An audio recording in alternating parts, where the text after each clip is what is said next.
गया था। तो ये दो तस्वीरें हम आप तक साझा कर रहे हैं, जहाँ देखिए सीपी राधाकृष्णन का नामांकन दाखिल हुआ। ये दूसरी तस्वीर, पहली तस्वीर इंडी के चुनाव के उम्मीदवार बी सुदर्शन रेड्डी संसद भवन पहुंच गए और थोड़ी देर बाद ही देखिए वो अपना नामांकन यहाँ पर दाखिल करेंगे। तो ये दोनों तस्वीरें जो इंडिया अलायंस और इंडिया अलायंस की एनडीए अलायंस की ये तस्वीरें हैं, जहाँ एनडीए की जो उम्मीदवार हैं सीपी राधाकृष्णन, उन्होंने अपना नामांकन दाखिल कर दिया है। तो ऐसे में प्रधानमंत्री मोदी उनके प्रस्तावक रहे हैं और बी सुदर्शन रेड्डी जो कि इंडिया अलायंस के उम्मीदवार हैं, वो भी थोड़ी देर बाद ही अपना नामांकन दाखिल करेंगे।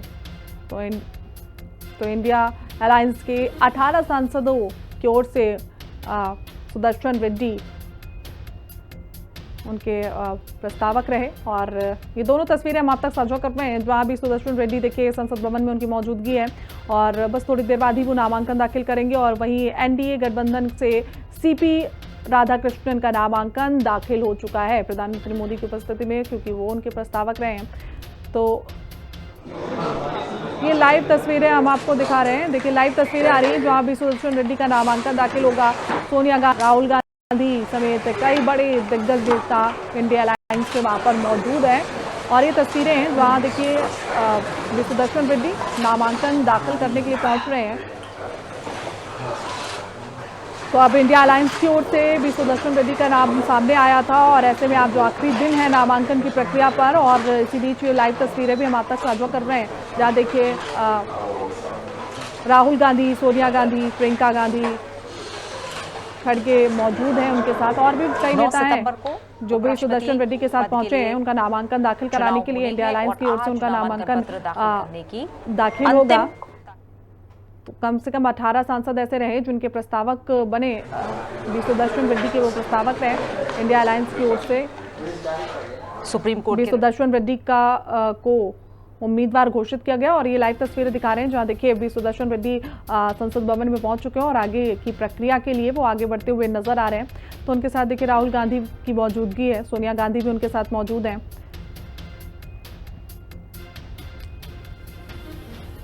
तो ये तस्वीरें संसद भवन से जहां पर बी सुदर्शन रेड्डी नामांकन दाखिल करने के लिए पहुंच रहे हैं। तो हमने तस्वीरें आपको दिखाई थी जहां देखिए एनडीए अलायंस की तरफ से सीपी राधाकृष्णन का नामांकन दाखिल कर दिया गया था और ये दूसरी तस्वीर भी हम आप तक साझा करें। लाइव तस्वीरें वहां से फिलहाल सामने आ रही हैं जहां पर ये बी सुदर्शन रेड्डी नामांकन दाखिल करने के लिए पहुंच रहे हैं। तो विपक्ष के उम्मीदवार में धर्म संकट में है नायडू जगन, तो नंबर राधाकृष्णन के साथ रेड्डी का क्या प्लान है ये भी अब समझ में आएगा। तो देखिए अब शरद पवार जो प्रक्रिया है वो शुरू हो गई है।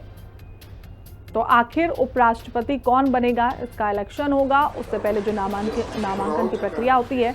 तो एनडीए अलायंस की तरफ से सीपी राधाकृष्णन को उम्मीदवार घोषित किया गया था और उन्होंने अपना नामांकन भी दाखिल कर दिया था, क्योंकि उनके जो प्रस्तावक थे वो प्रधानमंत्री मोदी रहे। और ऐसे में अब बी सुदर्शन रेड्डी का ये नामांकन यहाँ पर दाखिल हो रहा है। राहुल गांधी की मौजूदगी है। ये तमाम इंडिया अलायंस के लोग हैं जो बी सुदर्शन रेड्डी के प्रस्तावक बने और देखिए वहाँ पर उनकी मौजूदगी है और ये तस्वीरें हम वहाँ से सीधे आप तक पहुँचा रहे हैं जहाँ वो नामांकन प्रक्रिया करते हुए नजर आ रहे हैं। तो इंडिया अलायंस के लोगों में खुशी भी है और ऐसे में जब इलेक्शन होगा पता चलेगा कि आखिर जो उपराष्ट्रपति है वो इंडिया अलायंस से चुना जाएगा या फिर एनडीए से। तो मोदी की कैंडिडेट्स वर्सेस इंडी के कैंडिडेट्स की तस्वीरें।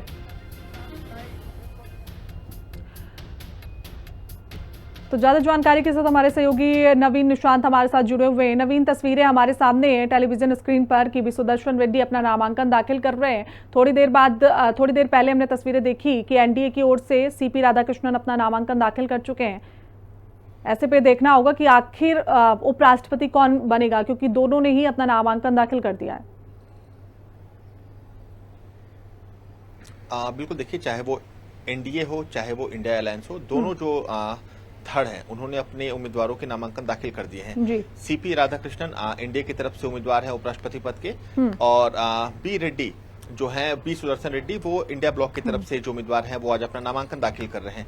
और उनके नामांकन में जो इंडिया ब्लॉक है वो कहीं ना कहीं अपने शक्ति और संगठन का भी प्रदर्शन कर रहा है। कांग्रेस के उसमें बड़े नेता हैं मल्लिकार्जुन खड़गे, सोनिया गांधी, राहुल गांधी। उसके अलावा समाजवादी पार्टी से उसमें आप सांसद को देख सकते हैं। उसके अलावा डीएमके की उसमें मौजूदगी है। इसके अलावा केरला कांग्रेस के जो सांसद हैं वो उसमें मौजूद हैं।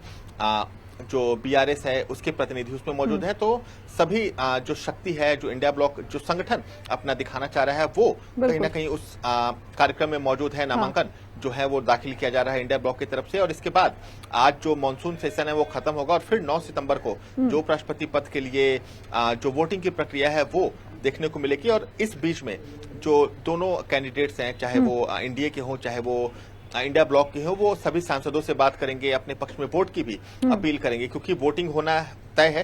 क्योंकि पहले निर्विरोध निर्वाचन की बात की जा रही थी। राजनाथ सिंह ने इसके लिए इंडिया ब्लॉक के कई नेताओं से भी संपर्क किया, लेकिन कहीं ना कहीं जो बात है वो नहीं बन पाई।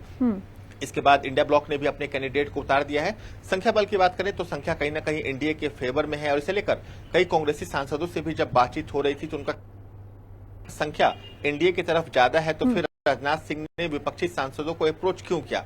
तो इसका मतलब यह है कि जो इंडिया ब्लॉक है वो कहीं ना कहीं अपनी जीत को लेकर दावा कर रहे हैं, लेकिन एक्चुअल में अगर संख्या की बात करें तो कहीं ना कहीं एनडीए के पास मेजॉरिटी है। लेकिन आमतौर पर ऐसा होता रहा है कि जब उपराष्ट्रपति का चुनाव होता है। बिल्कुल नवीन हमारे साथ बने रही है, हम आगे बढ़ जाते हैं कुछ अपडेट जहां हिंदी खबर से